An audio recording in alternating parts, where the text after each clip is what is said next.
Ooh, that smell! A mouse plague grows to biblical proportions across Australia. A man in China is offering breast implants using his mind. And a Mule Festival has been scheduled after Mule Day was canceled in Tennessee. These are the weird stories for Tuesday on Weird AF News, and they are weird. Thank you for joining me. I'm your host, JONESY. This is the only daily weird news podcast hosted by a comedian, and sometimes I'm a comedian. You can't escape the smell. A mouse plague grows to biblical proportions across eastern Australia. Drought, fire, and COVID-19 pestilence, and an all-consuming plague of mice. Rural New South Wales has faced so many challenges nature has thrown at them. Now they're dealing with a plague of mice. Where did these mice come from? Why are there so many? In online and social media posts, everyone in the rural towns of northwest NSW and southern Queensland has their own mouse war story. They're posting details about how they wake up to mouse droppings on their pillows, or even watching the ground move at night as hundreds of thousands of rodents flee from torchlight beams. Lisa Gore from Toowoomba told the media that her friend stripped the fabric of her armchair when it began to smell, only to find a nest of baby mice inside the stuffing of the chair. Unbelievable. Dubbo resident Karen Fox walked out of the shower to see a mouse staring at her from the ceiling vent. There's nothing she can do, she says, because the stores are sold out of mouse traps. Oh no! North of Dubbo, in a place called Galargambone, wow, Australia just has like the coolest city names. Somebody named Nav Singh arrives 5 hours early for work at the supermarket to clean up after the uninvited vermin visitors. Here's a quote from the grocery store employee. "We don't want to go inside in the morning sometimes. It stinks. It really stinks. They will die, and it's impossible to find all of the mouse bodies. Some nights we're catching over 400 or 500. Before opening, Singh must empty the store's 17 mouse traps, sweep up the droppings, and throw out any products that the mice have gotten into. We have got 5 or 6 bins every week just filled with groceries that we are just throwing out because they've been infested by the mice or damaged by the mice. The family-run business has had to drastically reduce stock, put whatever they can in thick containers, use empty refrigerators to store the rest. Nothing in the store is safe, with mice even chewing their way into plastic soft drink bottles." This is unbelievable. Why? How did this happen? Well, the article explains it. After years of drought, rural NSW and parts of Queensland enjoyed a bumper crop due to the recent wet season that they've had. But this influx of new produce and grains has led to an explosion in the mouse populations. Locals say they started noticing the swarms up north in October, and the wave of rodents has been spreading south ever since, growing to, as they say, biblical proportions. Singh estimates that the plague has so far cost the grocery store upwards of $30,000 and is unsure how much longer they can continue. Locals say the plague has affected people's daily life so much, the usual conversation starter has changed from a comment on the weather to comparing how many mice they caught the previous night. Pip Goldsmith in Coonamble, I just love that this person's first name is actually Pip. I didn't think they named anybody Pip in the 21st century. But Pip says she knew she would have to set traps in her home and fields when the mice started descending, but had no idea she would also need to do the same in her car. Here's a quote from Pip. "I realized there had been a packet of seed biscuits that had fallen out of a shopping bag in my back seat. The mice had chewed through the box, eaten every single seed. There was nothing left. That night, I set 6 traps and just kept checking them. I think I caught nearly 20 mice before midnight in my car." The tally from her car alone is now at more than 100 mice, and she thinks the total trapped at her home is probably in the thousands. "They stink, whether they are alive or dead. You can't escape the smell sometimes. It's oppressive, but we are resilient. The plague has given rise to a new form of morbid family bonding, with kids enlisted as frontline soldiers in fighting the rodents at home and in the inside cars. One anecdote by a family says that they recorded a total of 183 caught mice in a single night. A very, no doubt, bonding experience for the family. Yeah, just drink wine and catch mice all night. But, I mean, if it's like this every night, this is just a horrific way to live. Can anybody corroborate? Anyone living in this area of the world? Queensland? I know I got some listeners in Australia. I feel bad for what's happening to you with the mice infestation. This is terrible. I mean, it's bad enough that you have COVID, and now you have mice to deal with. And by the way, I've seen the other creatures that you have in Australia. There's so many poisonous creatures. Huge bugs bigger than your face. I mean, what a scary place to live. Oh, boy. You guys are brave. You're brave. A man in China claiming to be a Taoist master is offering breast implants with mind control, and the authorities are pretty worried.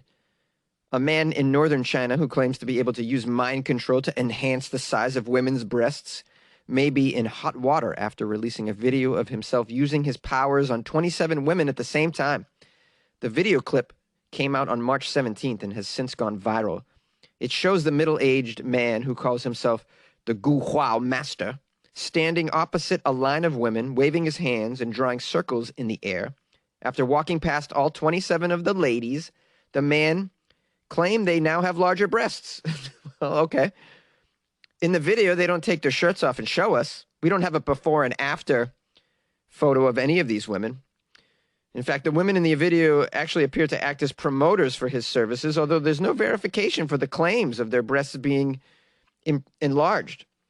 One of the women is quoted in the video as saying, "My breast circumference was 87 centimeters before this session. It increased to 91 centimeters after the master performed his magical skills. Then he did it again, and my breast circumference grew to 93 centimeters. She doesn't show us photos of this process, of course, so we have to take her word for it. I'm going to call bullshit.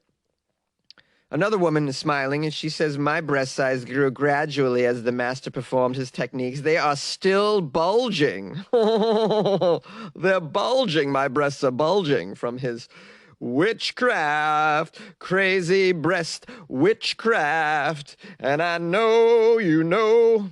The man whose real name was not clear said he's a director of a Taoist clinic in a place called Shijiahuang. I don't think I said that correctly, but I tried my best, guys. I tried my breast. Stupid. This guy is, what do they call? A charlatan, a BS artist. For his part, the master does not claim his powers to be restricted to only breasts. Oh my goodness, can you grow my wee-wee? He said he could use Taoism to make people grow taller, lose weight, heal bones, treat tumors, and make people smarter by putting air inside their head. Yeah, put air in my head. That makes me smarter. My whole life, I've called airheads, not that I've called airheads, but my whole life, an airhead was referred to as a stupid person. Apparently, this guy puts air in your head and you become smarter. Here's a quote from this idiot. "It's not a big deal for my patients to grow 3 to 5 centimeters. Even a grandma in her 70s can still grow taller. Believe me, the results from my treatment is obvious on the spot." Oh, is it now? Because you got ladies in videos saying so? That makes it obvious? Okay, he charges for these services. Let's figure out how much it is. It's robbery, whatever it is. He charges $2,300 US equivalent for every centimeter of growth. Is that for height, or we're talking about bulging breast size? He said he would not charge clients if his methods fail. He also claims his treatments were actually something called Zhu Yushu, which is an ancient Chinese form of witchcraft. Religious authorities say he is a fraud and filed his case to the police. Good. They're investigating the self-proclaimed guru. You should investigate those lying ladies as well. Although they probably got paid off. It's not their fault. They're just trying to make a buck. So they tell everybody that their breasts are nice. Not nice, but larger. And they take their money. He's a swindler, someone says. "We have reported the scam to the police and are waiting for the investigation result. of the police, this person says. The Market Supervision Bureau, a regulatory authority, announced an investigation days ago. The vice director of the bureau said it found no business activities at the address where this man's company is registered and believes that his company operates elsewhere. No, his company doesn't operate elsewhere. It doesn't exist. Stupid. And, you know, it's a damn shame that people could just make videos that go viral of this nonsense, and then people fall for it. We're, in a way, and even myself, are giving this guy free press. It's so sad. And even if 1 in 10,000 people actually give him money, that's still enough for him to keep doing what he's doing, which is just really sad. I'm going to increase your breasts with mind control. I mean, what is he watching, cartoons? Where does he get this idea? And if you give someone $5,000 who says they can increase your breast size with mind control via witchcraft, then you're a dummy, and I don't feel bad for you. Now, for $20, if he said he would try to increase my penis size, yeah, all right, I'll give you $20. You want to wave your wand around my wand and see what happens? You like podcasts? You're listening to my podcast. Maybe you thought to yourself, I'd like to make a podcast. Too difficult. No, not with Anchor. Anchor has free creation tools that allow you to record and edit your podcast from your phone or your computer. Anchor distributes your podcast to Apple, Spotify, Stitcher, and more. They have advertising integration, so you can even make a little money off your podcast. Everything you need to make a podcast in one place. Download the free Anchor app or go to anchor.fm to get started. And good luck with your podcast. Good luck with your creation. Good luck with your life, man. Yay! Mule Festival has been scheduled after Mule Day was canceled. This is Columbia, Tennessee. Anybody in Tennessee? Have you guys experienced Mule Day? What's that all about? Sounds smelly. It says Mule Festival 2021 has been scheduled after Mule Day in Columbia was canceled due to COVID-19 concerns. Great. We're going to cancel Mule Day because of COVID. Instead, let's have a Mule Festival that's 2 weeks long. Great idea. There's an interview here with someone named Bonnie who owns a business in downtown Columbia. Let's see what she says about the cancellation of Mule Day. She says, oh, geez, COVID put them really in a tough place, so that was sad, but it was a kick in the gut to small businesses as well, because that weekend, or week I should say, brings in about $3 million of revenue. Mule Day brings in $3 million of revenue? How many people are going to Mule Day, Bonnie? Now, a different group has come about. They're scheduling a new event, spearheading the event, as they call it. It's called Mule Fest. Bonnie said, hey, something is better than nothing. It's just such a huge morale booster for the city that we're going to have Mule Fest. Bonnie, aren't you a little suspicious that Mule Day's canceled because of COVID, but then a Mule Festival comes about? I feel like there's some chicanery going on here. Chicanery? Jonesy, where'd you get that word? I don't know. I read and shit. Okay, it says here, it all began when Jody Hoffman created a Save Mule Day group on Facebook. Please save Mule Day. Yeah, you want to save Mule Day. It's $3 million in revenue. I don't know how, because people are just giving money to the mule owners. Are there mule events? Mule contest? A mule beauty contest? Like, what is it? The name has been changed to Maury County Mule Fest 2021. This lady is very excited. I'm very excited. I never thought that us starting a Facebook page would get over 8,000 people on it. Now we're on a committee with somebody named Andy. It's amazing to see all of this kind of form together, you know. We're very excited about Mule Fest 2021. Ooh, they're very excited about Mule Fest. There's really nothing going on in Columbia, Tennessee. Now, Maury County Bridal and Saddle Club, who puts on Mule Day, did not speak publicly. However, they're concerned that a copycat event will be a little confusing to tourists. They plan to have their Mule Day again in 2022. Maybe you guys should not have canceled Mule Day. I mean, I'd imagine in Tennessee, who's canceling events? No one gives a shit in Tennessee about COVID, right? I mean, you're way too close to Florida to care. Well, in case you're wondering, Mule Fest is scheduled for Memorial Day weekend, so more people have time to get vaccinated. We want this to be a safe event, but we're tired of being stuck inside and not having anything for our community to do. So basically what we did is we stood up for our community. Now we got Mule Fest, man. There's something to do. Sounds like a good time. Yeah, I like mules. You never been to Mule Fest? Well, come on down to Mule Fest, man. Come on. We'd let you ride a mule. You could smell a mule. Shoot, man. I even make mule kebabs. I got a stand. Come down and eat some mule, you know. Judge the mule beauty contest. We got mule races. We got mule jump contests. We got how far can you throw a mule? We got those kinds of contests too. It's just all about the mule, man. You want to dress up like a mule? You want to have sex with a mule? Hey, man, Mule Fest has it all. Not all of that quote was accurate, but I'm just trying to beef it up. The article doesn't mention any website for the Mule Fest, but I'm sure just a quick Google will give you your information. If you guys are in Tennessee, you want to hit up the Mule Fest 2021, send me some videos and photos. I want to know what's going on over there. Well, hello, everybody. This is Jonesy, the host of Weird AF News. I want to thank y'all for supporting this podcast here by just listening to it, downloading it. That's pretty swell. I really like that. I appreciate you. I hope you enjoyed the stories today. Thanks, everybody, for emailing me links to weird stories this week. Appreciate it. Y'all going to Mule Fest? Make sure you take some photos and pics and selfies with some mules. Get them on over to me, man. I want to know the lowdown at Mule Fest, man. Maybe I'll go next year. Maybe I'll buy a mule myself and make it purty and enter it into the Purdy Mule Contest. How about that? I appreciate you. Please consider joining my Patreon and supporting the show that's recorded inside a closet. That would be helpful. Maybe Jonesy can get rid of his day job someday. Go to weirdafnews.com where you can send a little donation, or you can buy me a cup of coffee, or you can join the Patreon. That's something you can do, and you feel real good about yourself, man. Kind of like riding a mule.